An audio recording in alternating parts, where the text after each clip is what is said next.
काम करायला आबा फक्त मागे बसून व्यवसायाला काय नाही मंडळी, तिचं योगदानाचा काही भागच नसतो, मग बसून चर्चा करायची. आता एक ऐतिहासिक निर्णय आपण या ठिकाणी घेतला.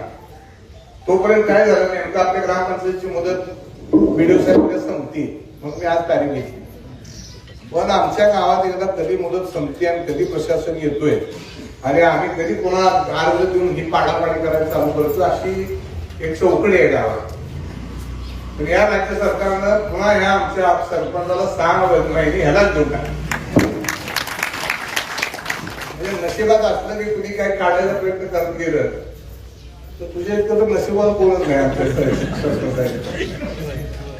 आणि गाव गाडा करत असताना कधीही तात्या आम्ही जात पात कधी बघितलं. ओपन जागेवर आता ती आमची परवेत आहे ना, तिला पहिल्यांदा सरपंच केलं. त्याच्या अगोदर आमच्या गावड्याचे 2 सरपंच झाले, चर्मकार समाजाची सरपंच झाले, गोपा कांबळे, हिदायत दीपू, हमाल, सगळे आमचं हमाल रोजगारी करणारा असे सगळे सदस्य आहेत. इथं काय जात पात बघत नाही, परिस्थिती बघत नाही. आता निवडणुकीला तात्या पहिल्यांदा तुम्हाला विचारलं असेल पक्षाने पैसे किती खर्च करणार. आमच्या जवळच पद्धत नाही पैसे विषय खर्च करायचं. गावाला ठरवायचं, उमेदवार काढायचे आणि आम्ही आपलं सगळीकडे रात्रीला दिवस करून निवडून आणायचे. आता जवळ्यात काय होत कारण बाहेर तालुक्यात ना लई मांडीवर बसली पळून गेली आपली बाहेर, तीच आता पुढारी झाली तर त्यालाही घाबरत नाही. ठीक आहे, हे राजकारणामध्ये चालत असते आणि त्याला असं घाबरणारं सावंगी पाटील कुटुंब आहे. आता नेमका प्रश्न आपल्या जवळवर येतो. आता जवळे गावामध्ये आपण या सगळ्या गोष्टी करतोय, हे कशासाठी करतोय? आपल्या श्रीरामाचं मंदिर चर्मकार समाज नव्हतं, परवा तिथं आपण एक मिटिंग घेतली. सगळ्या समाजाची देवस्थान बाहेर आपण न्यायची, बाहेर कुठलं देवळती करतात खंडोबापूर बांधलं, नारायणवाडी विड्याची बाहेर दर्शिदाच्या मंदिरचं कंपाऊंडची जागा आमची सावंगी पाटलाची वैयक्तिक आहे. दवाखाना आमच्या जागेवर, माळावरची नेहमी घरकुल आहे ती आमच्या सगळ्या आमच्या जागेवर आहे. 1 फूटभर कोण देतो ना गावाची जागा, 1 फूट जागा कोण कोणाला देत नाही. ही सावंगी पाटलाच्या कुटुंबाची दानत आहे. तुम्ही न मोजणारं कुटुंब आहे. यश अपयश राजकारणात येत राहील, राहील उद्या ग्रामपंचायती गावाला वाटत तर अजून ते ठरवतो त्याच्यावर. पण आपल्या काळामध्ये आपण काहीतरी चांगलं केलं पाहिजे. हा काकाचा आणि काकीचा वारसा.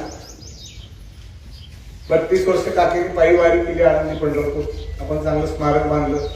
अजून त्याचं लोकार्पण 16 आपण मोठा कार्यक्रम घेणार आहे. या ठिकाणी पालखी दिंडी चालू केली. प्रत्येक समाजातल्या घटकाला बरोबर घेऊन आपण नेहमी आजपर्यंतच्या काळामध्ये राजकारण केलं, भविष्य काळामध्ये पण करणार आहे. पंचायती येणार आहे, जिल्हा परिषद येणार आहे, कुणाला संधी नाही दिली, सगळ्याला संधी दिली. आणि मोठ्या नावाच्या लगीन नव्हतं, अजून किशोर खूप नव्हतं, त्याला निवडून आणला, त्याला सभापती केलं. तेव्हा पूर्वी काय काळजी करू नको, तुझं जरी पहिला पराभव वाचला तरी सगळ्या ओरडून तुलाच बसवणार, तू काळजी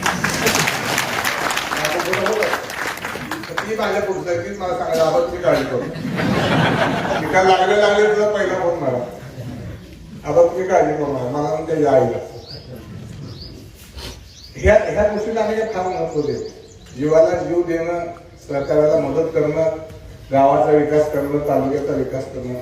आज आपण एक संकल्प करणार आहोत. रावसाहेब तुम्ही असणार का जवळा आपण काय एवढ्यावर थांबणार नाही. भविष्य काळामध्ये जवळा सुद्धा एक तालुका झाला पाहिजे. जवळा तालुका बरोबर आता विभाजन होणार आहे. काही तालुके काही जिल्हे वाढणार आहेत.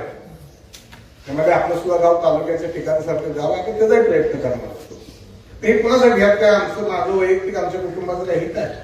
आपल्या गावाचं नाव आहे. तुम्ही कुठेही जावं महाराष्ट्रामध्ये, जवळ म्हणजे पहिल्यांदा काकाय म्हणते, त्याच्यानंतर आबा म्हणते. आता काही दिवसांनी यश जर त्याच्या कर्तृत्वावर मोठं झालं त्याचंही नाव घेते. आज काही सांगू शकत नाही, त्याचं कर्तृत्व त्याला सिद्ध करावं लागणार नाही. तर ह्या सगळ्या गोष्टी करत असताना आपण एक मोठा निर्णय घेतला. आता 7 ते 9 मोबाईल आणि टीव्ही पण आता मोठा प्रश्न आहे. सगळं होऊ शकतं पण हे द्यायचं अवघड आहे. आता हे निर्णय घेतल्या माझं पहिल्यांदा आभार तुम्ही मानला असेल तर आमच्या बायकोला मानला. काय झालं काय आभार आहे तुम्ही पाया पडली का. 7 ते 9 उद्या तुमचा सुद्धा मोबाईल बंद असला पाहिजे.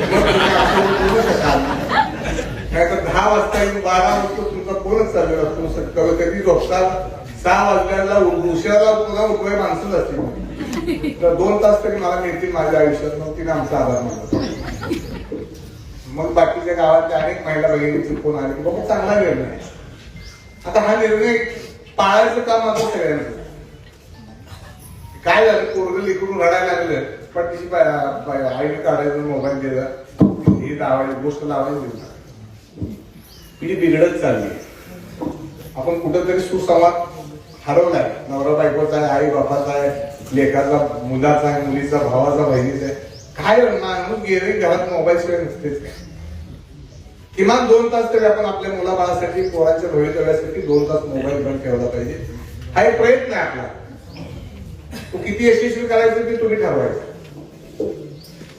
तुम्ही ठरवायचं, तुमच्या हातात आहे. काम कसं करायचं, करून घ्यायचं हे मी करेन. शेवटी हे गावानं ठरवलं तर गाव करत असतो. जे गाव करेल ते गाव करत नाही. आम्ही ठरवलं तर तुमच्या आशीर्वादाशिवाय आम्ही कुठलीच गोष्ट काही करू शकत. व्यापाऱ्याचं आपल्या गावामध्ये अनेक व्यापारी आहेत. व्यापारी पहिल्यापासून व्यापाऱ्याचं गाव आहे. जवळे गावानं अनेक तालुक्यातल्या निम्म्या तालुक्यावर आज आपण व्यापार करतो. रोज आपल्या गाड्या जातात. प्रामाणिक इमानदार व्यापारी वर्ग आहेत. त्यांनी कायम साथ दिली आपल्याला. आपण कुठली गोष्ट व्यापारी वर्गापुढे मांडली की त्यांनी कायम आपल्याला आशीर्वाद दिलेला असतो. चांगल्या कामासाठी ते नेहमी पुढे असतात. सार्वजनिक कामामध्ये पुढे असतात. प्रत्येक धार्मिक कार्यक्रमामध्ये पुढे असतात. आणि आपल्याला जेवढी पाहिजे त्यात मदत पण करत असतात. तर असं आम्ही एक वेगळ्या पद्धतीने गाव चालवणारी मंडळी आहोत. तुम्ही आयुष्यभर पंचायत समित्या चालवल्या, परंतु हा एक ऐतिहासिक निर्णय आपण या ठिकाणी घेतला आणि त्याला तुम्ही सगळ्यांनी साथ द्यावी असं माझं मत आहे. आता इथे हे सगळं ऑफिसेस होणार आहेत. भविष्य काळामध्ये आपण एक अक्कांच्या काकांच्या नावाचं स्मृतीस्थळ काढलेलं आहे. तिथे मी त्या दिवशी सांगितलं, तिथे आपण मोठा उपक्रम राबवणार आहे. ते काय तेवढ्यावर थांबणार नाही. 10 कोटीचा तो प्रोजेक्ट आहे आपला. आता 10 कोटीचा प्रोजेक्ट म्हणजे अनेकाला वाटतं तिथं काय काय होणार. 5 एकर आणि पदरची जमीन साळुंखे पाटील कुटुंबाला त्या ट्रस्टला दिली. त्या ठिकाणी आपण मोफत मंगल कार्यालयाचं काम सुरू झालं. 2 कोटी रुपये पाया काढायला चालू झाले. तर मंगल कार्यालय आपण बांधतोय आणि गोरगरिबाला मोफत लग्न त्या गरिबांची करता येतील. काकींची इच्छा होती, ते मंगल कार्यालय घेतलेलं आहे. 1001 आमच्या महिला भगिनींना त्या ठिकाणी बसून महिला बचत गटाचे जे आपण उद्योग आहेत, पापड तयार करायचे असेल, अन्य काय उद्योग तुम्हाला करायचे असतील तर तिथं सगळं टॉयलेट, बाथरूम, पाणी, तुम्हाला काही मशीन, शिलाई मशीन असतील, सगळ्या सोयी सुविधा उपलब्ध करून किमान 1000 बायका तिथं काम करतील. आपला स्वतःचा रोजगार उपलब्ध करतील. अशा पद्धतीचे एक प्रशस्त हॉल आपण तिथे 2 कोटीचा बांधणार. त्याचबरोबर त्या ठिकाणी आपण अद्यावत अशी व्यायामशाळा घेणार. 200 मुलं आणि 50 मुली त्या ठिकाणी राहतील अशी 2-2.5 कोटी रुपयाची व्यायामशाळा गोरगरिबाची सगळी. आणि एक मातीची खाली मातीचं हे असेल, लाल मातीचं, वर मॅट असेल. एक 200, 150, 200, 250 मुलं राहतील. 50 मुली बी आता पोरी कुठं कमी आहे. वायरमॅन पोरगी आहे, ड्रायव्हर पोरगी आहे, कंडक्टर पोरगी आहे, तलाठी पोरगी झाली. पुष्कळी पोरी तुम्ही युट्यूब काढा, भल्या घड्याला फालतू उपयोग करणाऱ्या पोरी पैलवान झाली. मुलीसाठी सुद्धा आपण 50 पोरी राहतील अशी तारीख पण त्यामध्ये घेतली.